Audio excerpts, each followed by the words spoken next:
By now, you have probably heard the news. In this week's patch, shields are going to get heavily nerfed. Why? Because we will have a lot of tools to deal with them.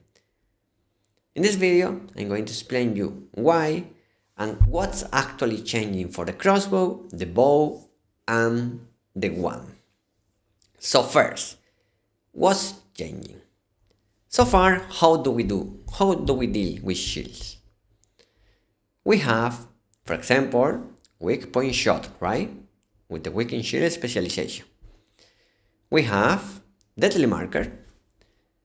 With the dagger, we have vampiric strike, okay? But all these skills work in the same way. They apply a debuff that reduces upcoming shield health by 80%. Okay, but what's the problem here? There are actually two problems.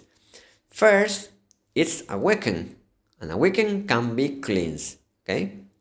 Secondly, those skills are all these skills are single target, so we can only deal with one person at a time. What's changing now? So let's start with the crossbow. The crossbow will have a new specialization over here in multi-shot. And this specialization basically says that whenever you hit a target with a shield, one stack of shield is removed. But what does this mean? First, we need to understand how does the shield or how do the shields work right now? Where is the strength coming from? It's not from a single shield, okay? It's from the ability that we can stack several sources of shields in the same target. That's why we have these big shields numbers. Right now, we can only prevent, with the tools we have, that upcoming shields have lower health. Okay, but with the new changes, for example this one to multi-shot, we will be able to remove one of the stacks at once. Let's say you have a shield that gave you 1,000,000 shield, okay? We can remove that in a single shot, okay? Because we are removing the whole stack. Actually the most recent one, okay? So this is a very big change. Also, multi-shot is an AoE skill, so we can remove the shield from a group of people, not just a single target. Again, this is quite good, and I actually like this change, not just for the fact that we have more tools to deal with shields, but to the fact that, as I always said, the crossbow in this game is not a DPS weapon. It's an offensive support weapon. And this change to multi-shot is bringing a lot of utility to pair with other things, with other weapons or with other team compositions. Okay, so I really like this change. Then we get to the bow. An Ensnaring Arrow is going to have the same effect, only when we bind the target. That's it. We will have a specialization over here, but the shield removal will only happen if we bind the target, not just hitting with a Ensnaring Arrow. So I expect that bind chance and buy resistant traits may surge in price. Let's see, because things change constantly, but if now we have another source to remove shields and it's influenced by bind, I expect the strikes to increase in price, okay? To rise the price. So just with this two, can you connect the dots? Scouts are getting quite strong to deal with oracles. We were already very strong. I mean, unless you face a properly built oracle that didn't rely only on shields, all the others were just melt away by scouts right now. I haven't had any issues killing oracles if they only rely on shields for many weeks. But now it's going to be even better because with Ensnaring Arrow we can remove a shield. With multi-shot we can remove another shield. And on top of that we have Weak Point Shot or Deadly Marker to apply the debuff for reducing the upcoming shields, and Mortal Mark to reduce the upcoming healing.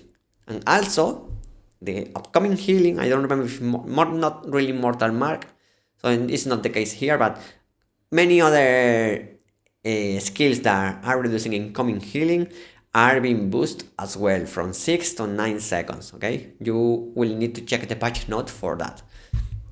So we have a lot of sources to deal with oracles right now. I assume we are going to be the worst nightmare for oracles, okay? And then we get to the one. And the one has a nerf here in Valorous Barrier or Blessed Barrier. The duration is going from 6 seconds to 4 seconds.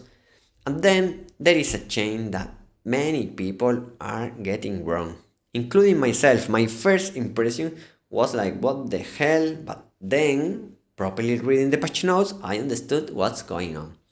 So the patch notes says that Obliterating Swamp and Corrupted Obliteration are becoming curses.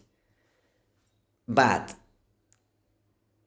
does that mean that the damage from this skill will be influenced or can be exploded with Curse Explosion?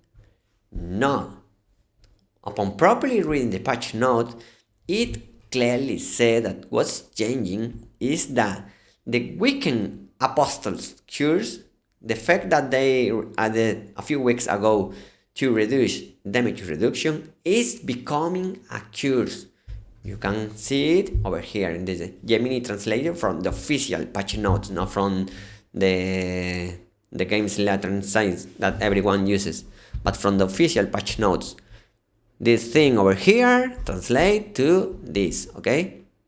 And it clearly says the Apostle's Curse effect has been modified to be classified as curse, okay? And the same for Swamp of Decimation. Sure, these names are not exactly the same because it's Obliteration, but it's referring to the cures, okay, not to the damage.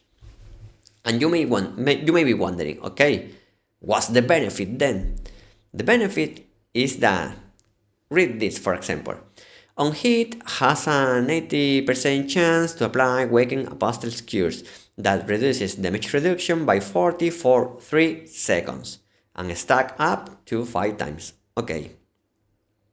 Now, both skills will benefit from this passive over here. So it's no longer 3 seconds, it's 6.3 seconds, the total duration of the cures. We have 4% more chance to landing it.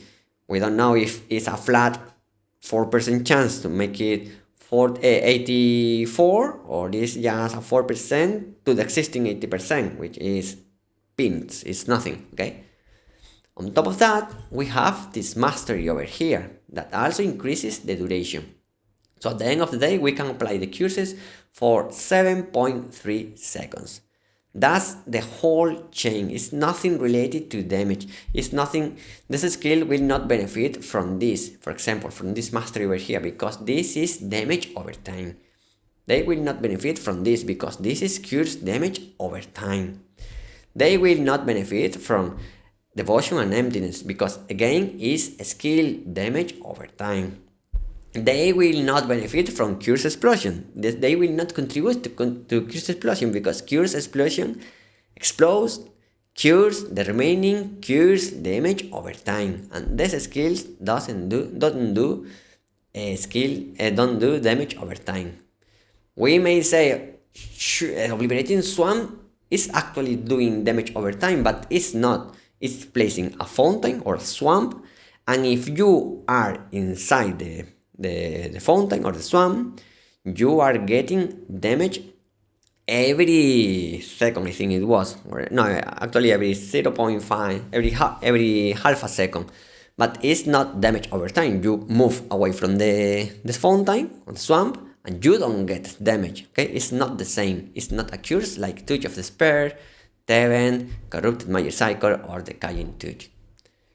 So this is it for this video. This is all the things I wanted to share about. I recommend you to reach the patch notes because there are many interesting things coming up, okay? But the main topic is this one. Shields are getting nerfed across the board. Thanks for watching, see you in the next one.